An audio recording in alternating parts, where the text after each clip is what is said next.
Okay, darling. Oh, Yeah. okay.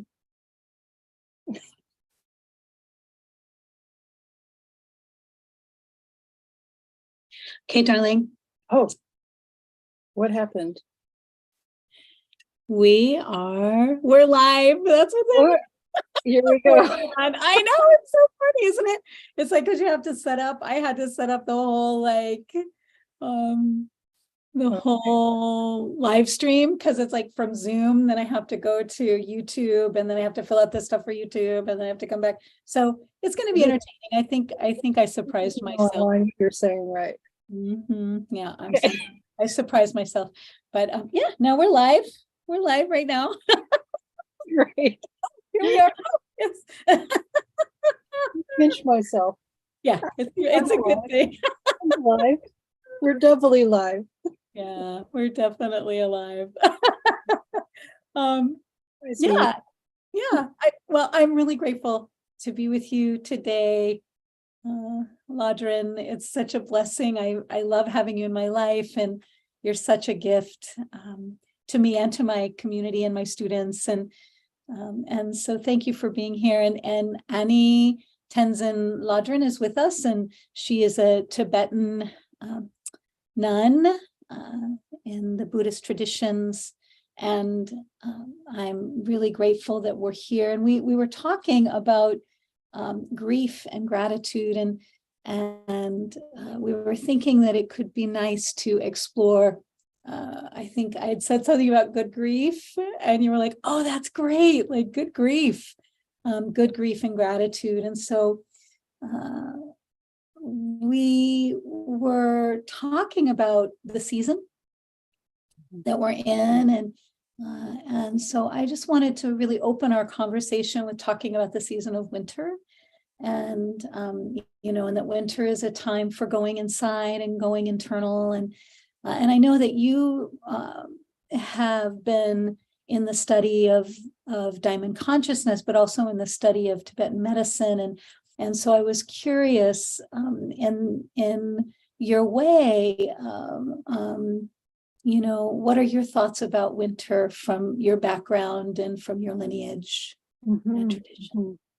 Well, I think that in a synopsis, I think that in not only in my tradition, but in pretty much all traditions around the world, wintertime is a time that sort of normally brings out that sense of going interior, going into the darkness, because we are moving into darkness, and the animals and the plants are moving into hibernation and kind of a reset, kind of metabolizing the year and preparing to come out into the new year. And that certainly is true within most Asian medicines, Ayurveda, Tibetan medicine, acupuncture, and some of the older traditional medicines. And I know in the indigenous medicines, true too, where winter is a time of really kind of a deep healing. And there's a confluence of that, of also bringing in the light, because it's also the time in the middle of the month, or towards the end of the month, where we welcome that the light is going to return again.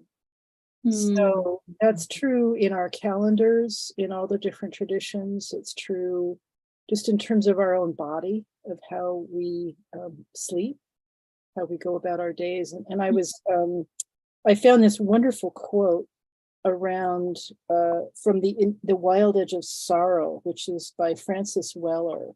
It's rituals of renewal and the sacred work of grief. And I just literally flipped it open after we talked about doing this talk today. That's amazing. And it was one of those like DDD moments. It says, nearly every indigenous culture has utilized ritual as a means of maintaining the health of the community, which has helped them endure for thousands of years. Ritual is a means of attuning ourselves with one another, to the land, and to the invisible worlds of spirit. Recovering this fundamental skill would help us better tend the needs of our soul and culture. For us to enter the healing ground, we need to become educated in the ways of ritual. It is a language we have forgotten, but one that we are designed to understand and speak. we need to recover our ritual literacy. Wow. Yeah, this is a great Mhm. book, and for anybody going through The Wild Edge of Sorrow. yeah, Yeah. yeah. Hello. It's a whittle. It's giving us a blurry background on it. Ooh. Francis Weller. It's beautiful. What a beautiful cover. Really, so because you and I were talking about civility and gratitude. Mhm. And we were talking about this was earlier today. We were having a little conversation about gratitude as a place of civility, you know, in the formal sense of having manners and saying thank you and I appreciate you, and but also on a much deeper level. We were discussing how for example, people who work in service, people who are behind the counter serving us, you know, to say thank you to them, or how they say thank you to us. But it's become a ritual to say it, but there's not that sense of connection. And when there's a sense of connection between two human beings, the words carry more meaning. Right. And there's a Mhm. connection that's a little deeper there. And we were talking about that, and you were also spinning off of that a little bit yourself about gratitude, because originally we were going to talk about gratitude, and then we realized, you know, because gratitude is the end of the year, we're between Thanksgiving and Christmas and the holidays and celebrating and giving presents, but it's also a time where many people experience grief. It's the loss of loved ones that we remember at those times. So Yeah. that's kind of what sparked our conversation about, and also about the taboo against grief. And you were the one who mentioned the Peanuts cartoon where Charlie Brown and Linus are always saying, "Good grief." Good grief. Yeah. And we thought, yeah, let's make grief good again. Right. You know, the phrase of, you know, it's good grief, like, oh my gosh, but it's also like, yeah, grief can be a good thing. Grief can break us open, just as gratitude comes from an open heart. Mhm. So those are my thoughts anyway. Yeah, and the gratitude can really open the heart. But I think, and you know, something that we had talked a little bit. So I love the good grief uh, quote, and that you're bringing in ritual, you know, from this really beautiful book, The Wild Edge of Sorrow. And uh, when we were talking earlier, I felt that you know, the rituals, it's interesting you're bringing in the rituals of like the time of gratitude is the time of giving thanks. And, you know, and I think they move the words around, like instead of giving thanks, they're like Thanksgiving. And it's like one event and it's one day. And it's, you know, instead of like, you know, it's not actually celebrating the harvest.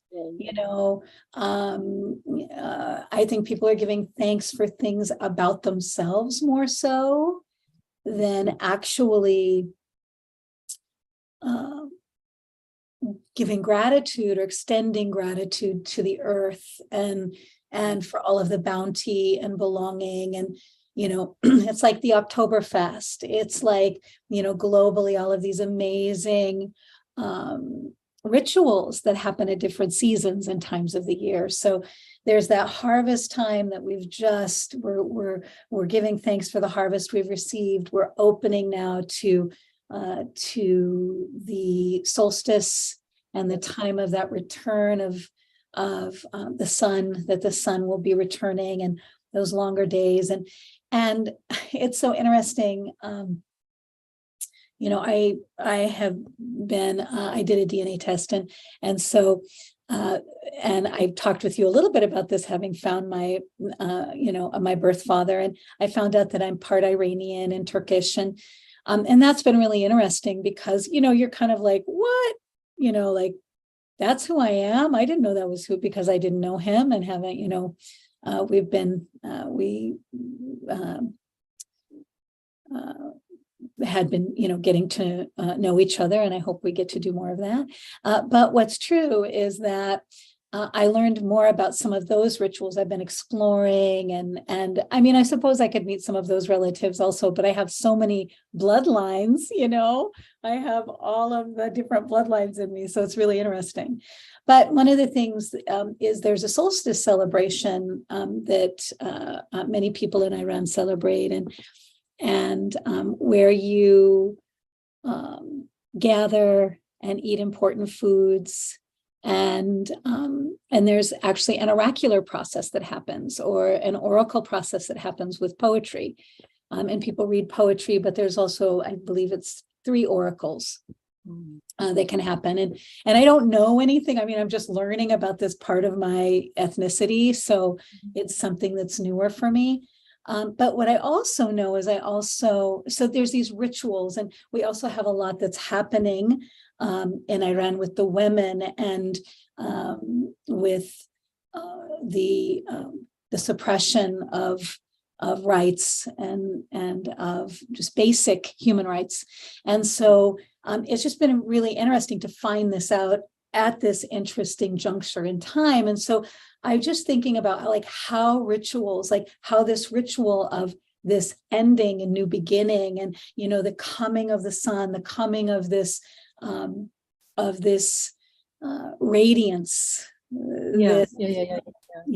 So I'm thinking about those rituals, and I'm thinking about, one of the things Angela said was that, ritual helps us to fit things back together again after loss. Right. And of course, to talk about it is something that's important to do. And that's one of the ways that we heal, is to talk about things and to share things and to be open. Right. Hiding and denial and secrecy are ways to suppress and to harm or to censor. Yeah, right. But those rituals we all have different rituals. And I mean, I have in my ethnicity, I have at least 4 solstice rituals within me, even as I'm learning these others. And in my adoptive family, I also have a lineage. So, and that New Year happens at a totally different time, right? From a different ritual and a different ceremony. So, so it's just interesting to notice this confluence and this full expression, Ladrin. So. Whether it's grief or gratitude. Well, they're both connected to the heart. Right. There was something you were saying too about ritual, and I was thinking about, because we do have rituals, but the rituals were meant to help us process and metabolize what we were going through.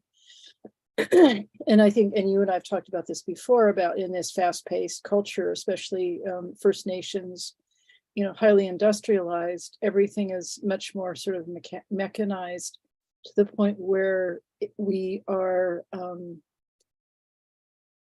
allow time and space for that deep interior work. I mean, the ritual is that I think of as the outer expression of our grief or our gratitude, whether it's thanking someone, or giving a gift for in gratitude for something someone has done, or an acknowledgement, and in grieving, we in order to metabolize the grief, we need to feel all of the emotions around the depth of that relationship.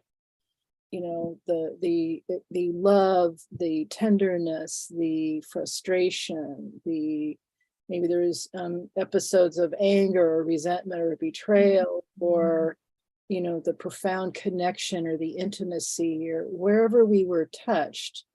And we're multidimensional beings. So I think our grieving, in order for it to be really fully metabolized, has to be a multidimensional process. In order to integrate it and to come to full closure. And often what happens at the end of grieving is we are finally left with feelings of deep gratitude for that relationship, how it's touched us, changed us, challenged us, moved us, whatever it's done as part of our own journey in this lifetime. And I mean, and oftentimes those can be frustrating relationships too, you know, that have shown us parts of ourselves or our nature that we either didn't know existed or we hadn't worked through to the point where we were, you know, in relationships that weren't healthy for us. But grief is really also about loss and transition. And one of the most, this is a story I'll tell on myself. This was when I'm also very phlegmy. Earlier, I'm recovering from a head cold, and so I'm very phlegmy. And sniffly still, so I may be sniffly from time to time. Anyway, this was I was in my late 20s, and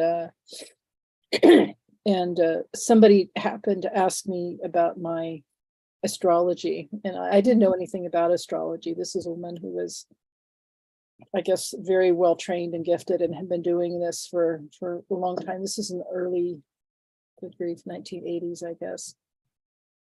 And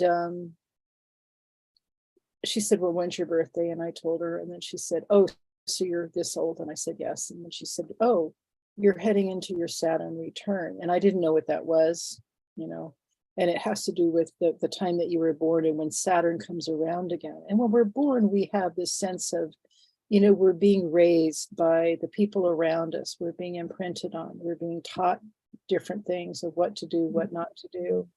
And then the Saturn return is supposed to signify the time when all of those things, that those structures that we were taught, that they become challenged in order for us to begin to sort of break down, to break through. And when I told her what my sign was in planet, she said, oh, you're going to have like a triple whammy Saturn return, which meant nothing to me. Triple whammy. You're like, oh, I don't know what that is. It meant nothing to me. I'm like, yeah, okay, thanks. Whatever that means. And she said, well, just think of it this way. Every day for about 2 or 3 years, you just wake up every morning and say, it's not my fault. I just need to show up and live through this. Wow. And I kind of didn't think anything about it. And I mean, she didn't read my chart or anything. She actually knew what my signs were based on everything. And so anyway, then that time came when I was at that age, which is usually that transition between late 20s and early 30s. I went through a really challenging stress pretty much in all areas of my life around my health. I had an autoimmune disease. My boyfriend, I found out, had not only been cheating on me, he'd been cheating on me in amazing ways for a long time. Oh, every home I had to move into was sold out from under me. I was in graduate school. I moved 3 times in a year. The job I was at, I was working in a halfway house with severe mentally ill people, and one of the other therapists, the interns, had a crisis herself and had to leave, and her caseload became suicidal. So because I knew some of these people, the director asked me to take on her caseload in addition to my work, and I was in full-time graduate school.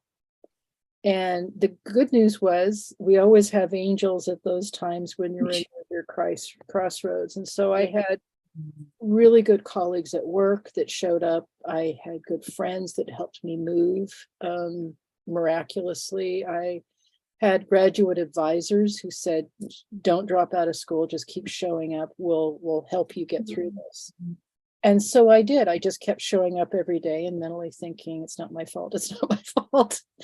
But I was really wondering, like, how is this happening? What is going on here? So I remember one day, and I was renting a room out of a home. It had these beveled glass windows, very beautiful Berkeley house. And through the beveled glass was this gorgeous Japanese maple, and the light was shining through the leaves on this tree. And it was just kind of waving in the wind, and it was sort of making this prism effect on this beveled glass. And I was just laying in bed thinking, well, I've lost this, and I've lost this, and I've lost this, and all these things in my mind that I was thinking, how am I even talking and walking and standing? And I thought, but at least I have the capacity to appreciate this beautiful view Oh, out of my window. And there was something about holding on to that. And it was really a moment of recognizing that these are events that are happening to me, but it didn't impact some core part of myself. yeah. And then the next day I woke up to the sound of the other thing is about this garden is it was a beautiful garden, a Japanese garden next door with these gorgeous ferns, and it was a really landscaped extraordinarily. We could see it out our window.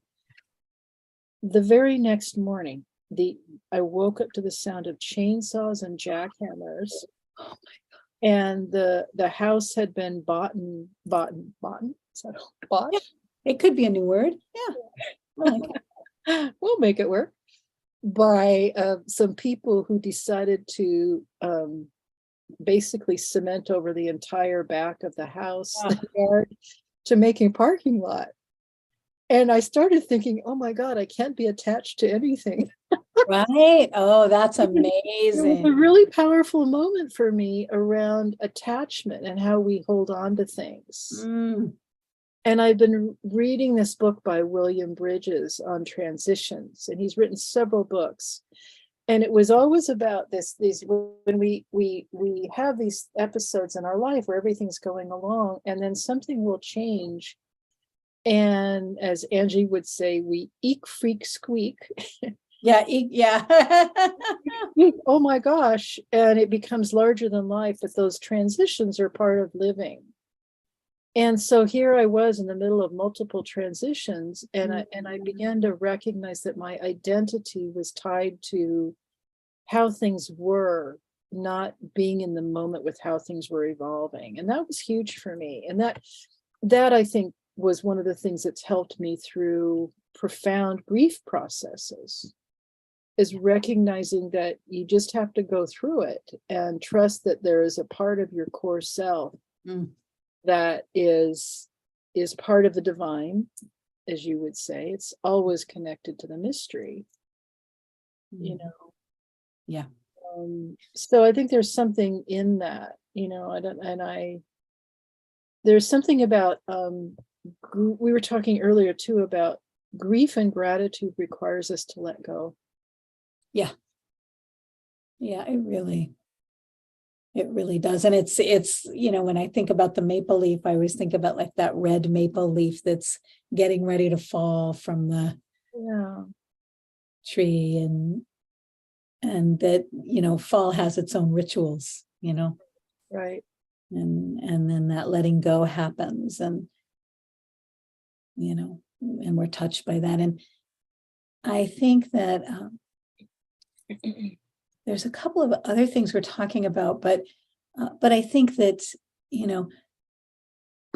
there's also the good grief that is, I recently lost a friend, and I told you about that. And my partner also lost a really close friend of hers. And so we both lost some good friends over this last, who are like closer to the other person than, as happens and is natural. But, and we had gone to the celebration of life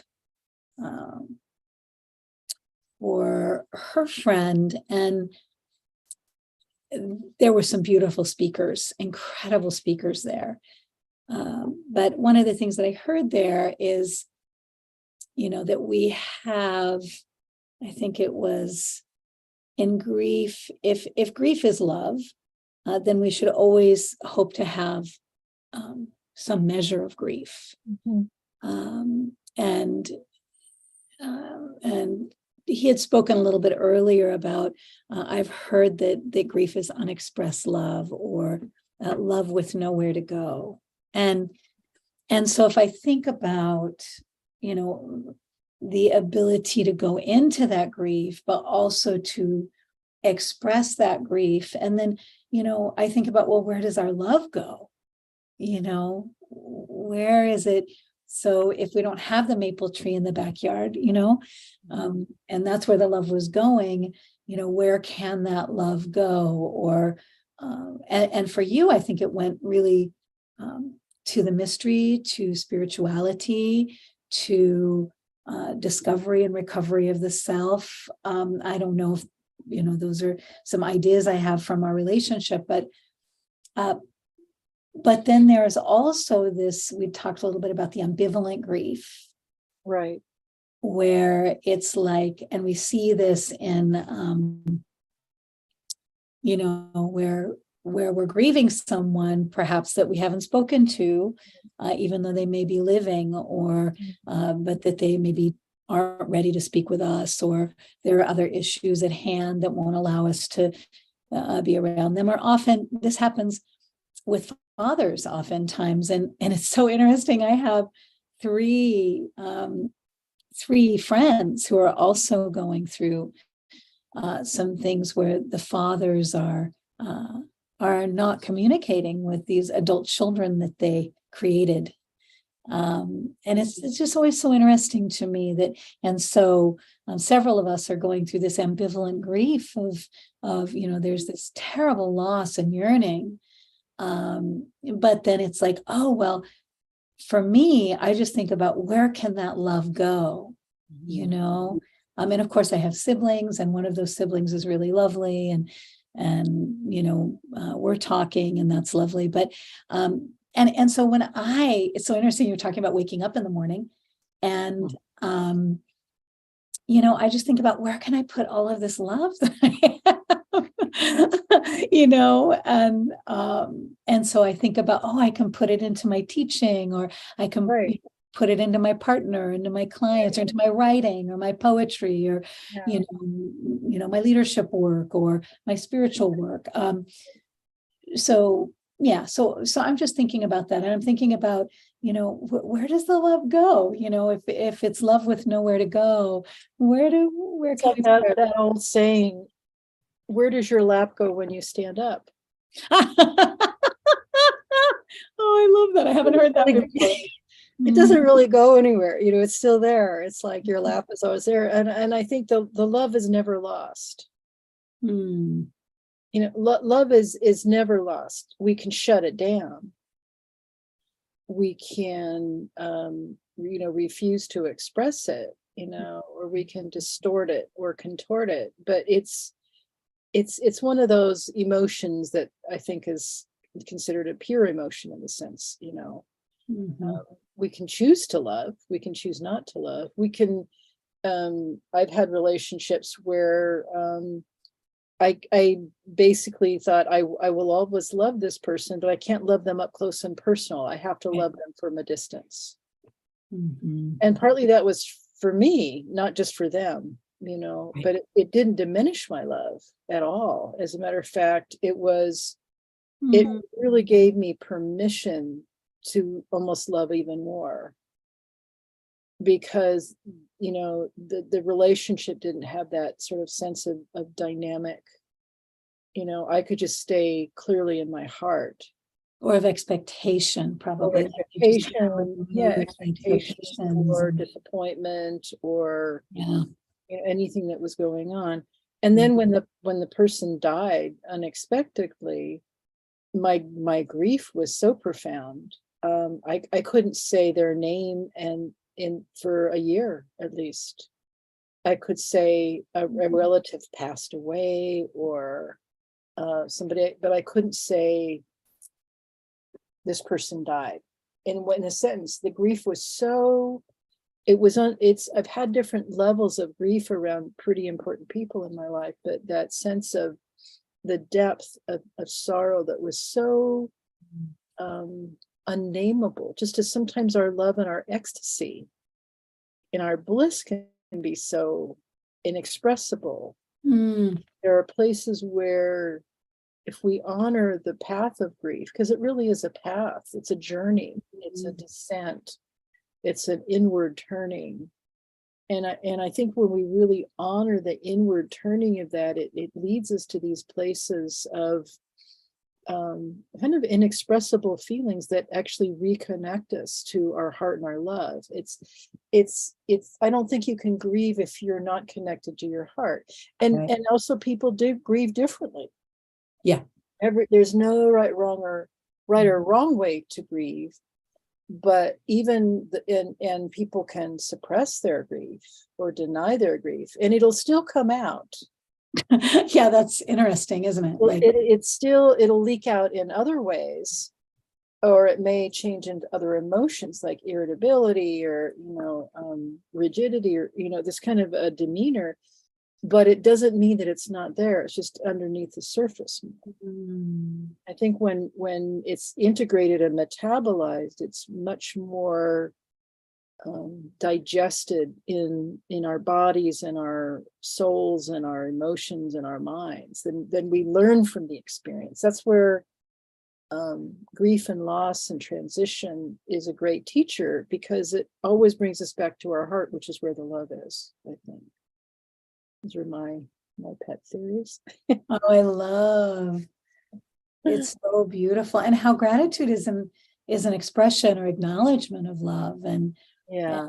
that does come from the heart, and that we have to be in contact with our feelings to express authentic gratitude, and and there's that difference between authentic gratitude and platitude.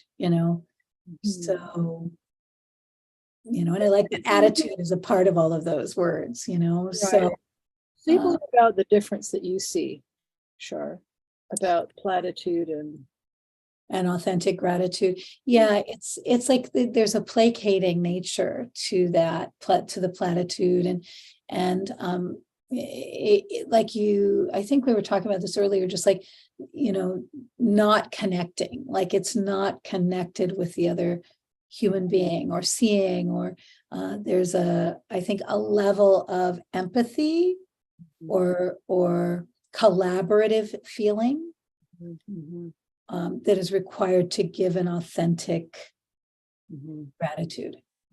Yeah. The person has to be seen or heard.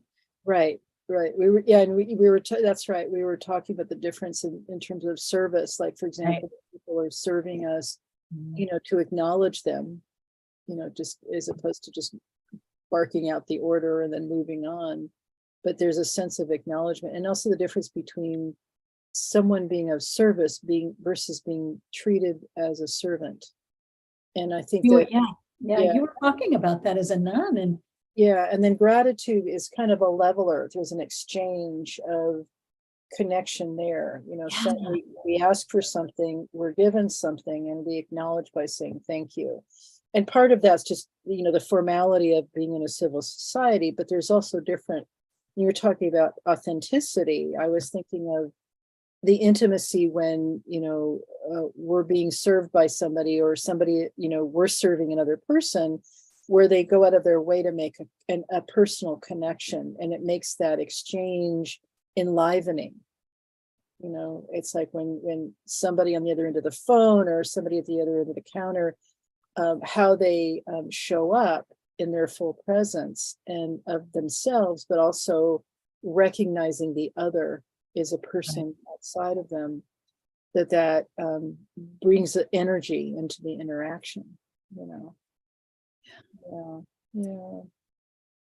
And being and treating people like servants has become kind of a norm. There's a wonderful sort of disturbing saying that Angie used to say about how people normalize the abnormal.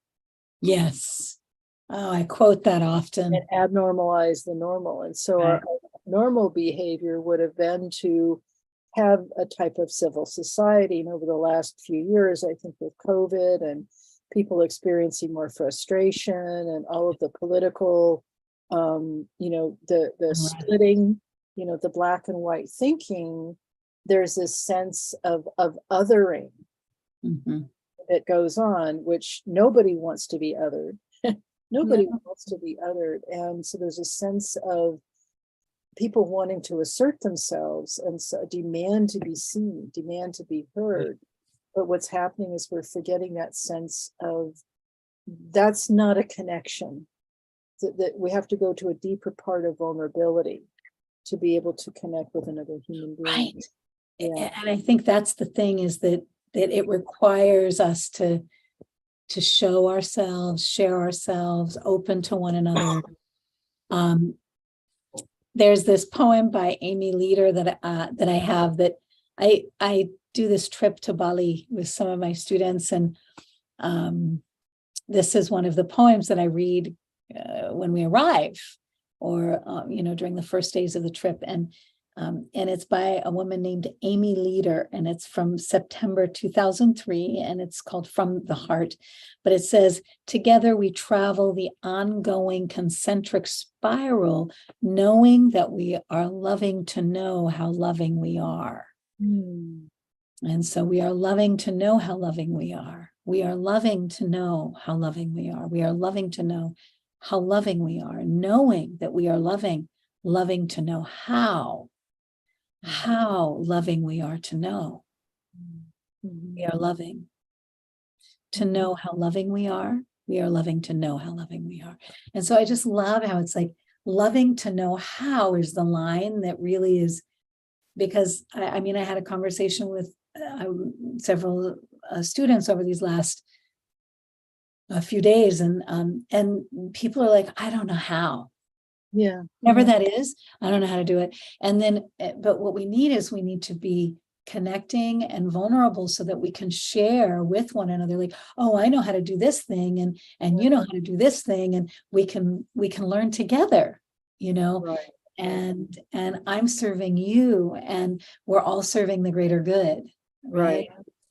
So I think that there's something about that, honoring the path of grief, and honoring the path of gratitude, and knowing that those are inward, but that the result is love, as you said. There's something about that. Thank you, Shar, for that poem, because as you were reading it, I was thinking about the human longing, that sort of longing for connection that's part of just being a human being. And that when we feel met, we meet people. We have that sense of the vulnerability and authenticity. And I think there's a distinction between the story of our experience versus being in the direct experience of our vulnerability. Yeah. And sometimes we don't allow time for that. Right. We don't allow,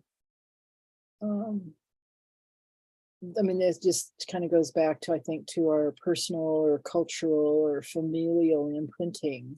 Yeah. Around, how to express emotions, what to say, what not to say, when to say it, how to say it, Right. all of those different things that we learn as we're growing up.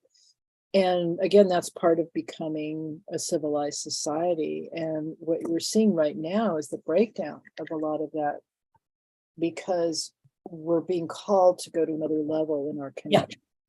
Yeah, absolutely. And we will, and we must. We are.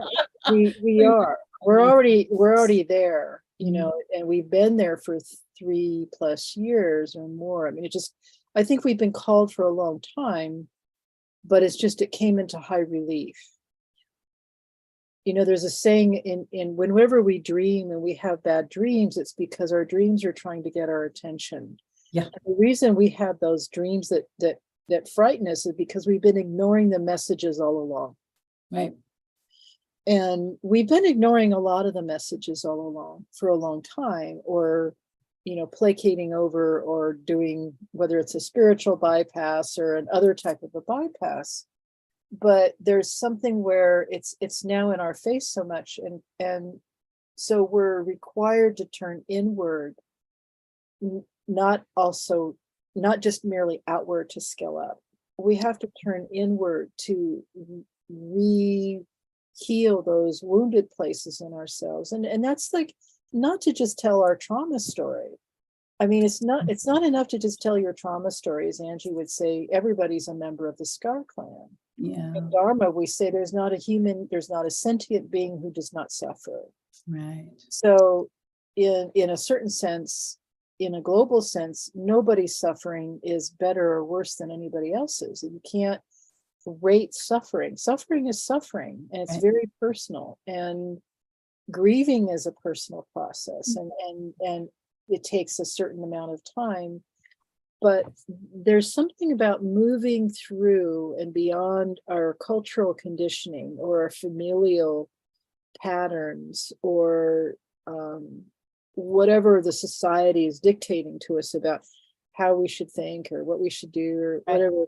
That when we go into that deeper core place, that we have to go to the place of deep silence and contemplation, where we don't have the answers and we sit with the questions.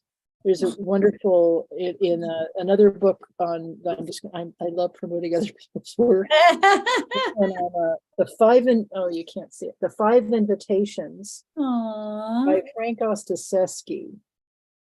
Great. Discovering what death can teach us about living fully.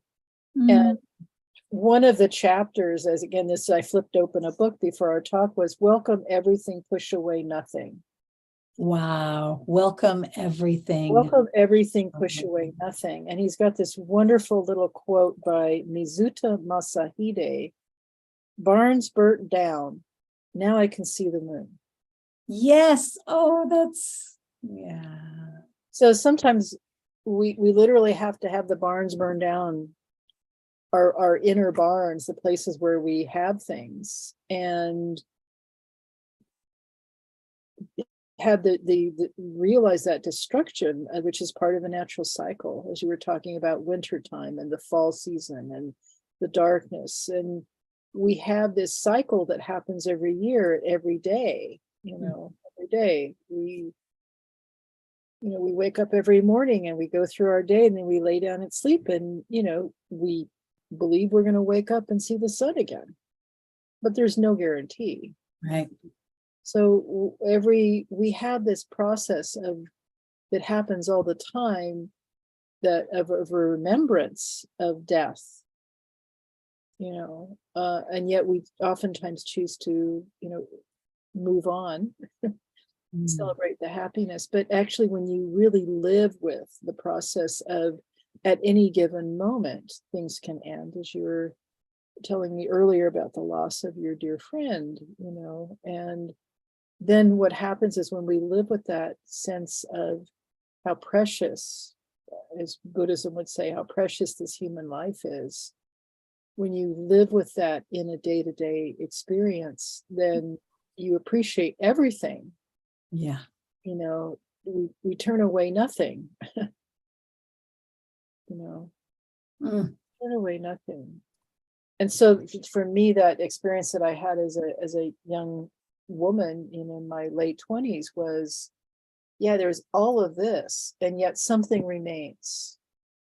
There's all of this, and something remains. And that's true around the world. We were talking about Iran and what's happening, and this is happening now in the news every day with,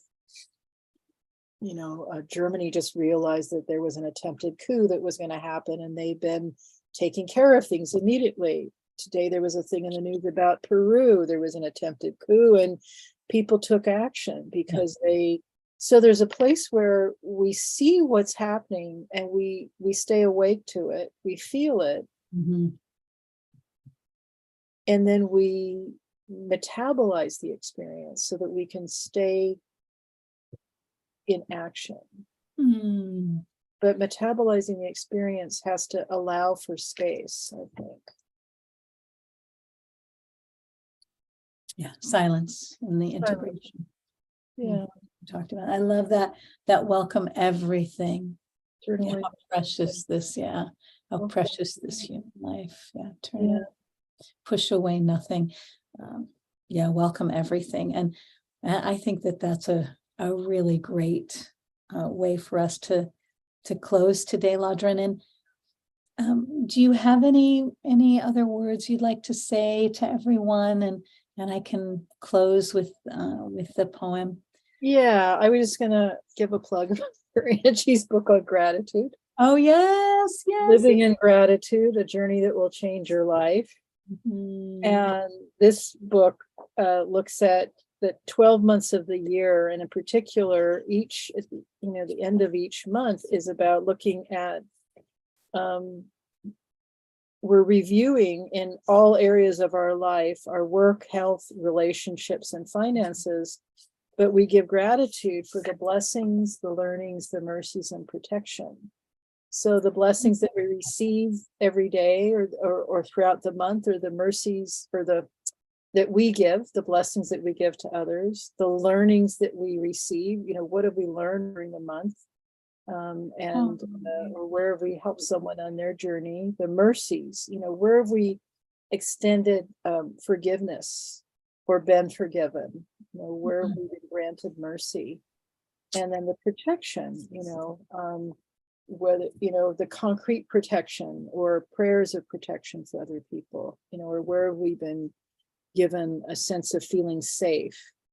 So, we oftentimes look for the big things in our life that are, that jump out at us. But the truth is, if you really look every day, we're given blessings, learnings, mercies, and protection. And that's something to be grateful for. They can be very small things. So those are the things I'd like to share. And I want to thank you for this talk. We always have a lovely connection. We always have great fun. And, I think you're just a consummate healer and leader. And as I've said to you before, you walk your path lightly. Oh, thank you. You have a light touch. And so I think that there are times when people are not aware of the depth of your own commitment and practice and your own tradition, as well as your openness to other traditions. And you're a very gifted teacher and healer, and I respect you very, very much, and I respect the work that you do very, very much, personally and professionally. So I just wanted to thank you for this opportunity. And we literally just sort of thought about this 2 hours ago. I know. I was like, Ladra, do you want where the conversation goes? Oh my gosh. Yeah. I'm so grateful. And thank you for your beauty and sharing all of your bounty with us of knowledge and wisdom, and your practice and your vision and your view is contemplative, but also really useful in a day-to-day practice. And so thank you deeply from my heart, and thank you, my friend. What a blessing and gift to have you in my life. And what a gift. And so I think I'll close with this poem. Perfect. This is from God, Death, and Poetry, which William Whitman and I wrote together many years ago. And but this poem kind of like jumped off of the shelf at me today. So, but it's called Hurt Healing. I am in the prayer of my heart for the healing of human beings, the bodies and brilliance of which belong to the earth, the blazing crown, which can crucify or sanctify. The bridge built, the body torn, I am in the prayer of my depth soul, my whole self. I pray with every cell of my being for the healing of those I love. If that be your will, if that be your way, it is everyone. Wow. Thank you. Thank you, my friend. And sure. And I will look forward. We're going to have another meeting next week. So if you would like to, anyone watching would like to join us next week, Ladran and I are going to continue our conversation and also seeding some things around a course that we're going to be teaching as a team. So we'll be looking forward to sharing some of those ideas with you, and we'll see you next week. Bye, Shar. Bye. Bye, everybody.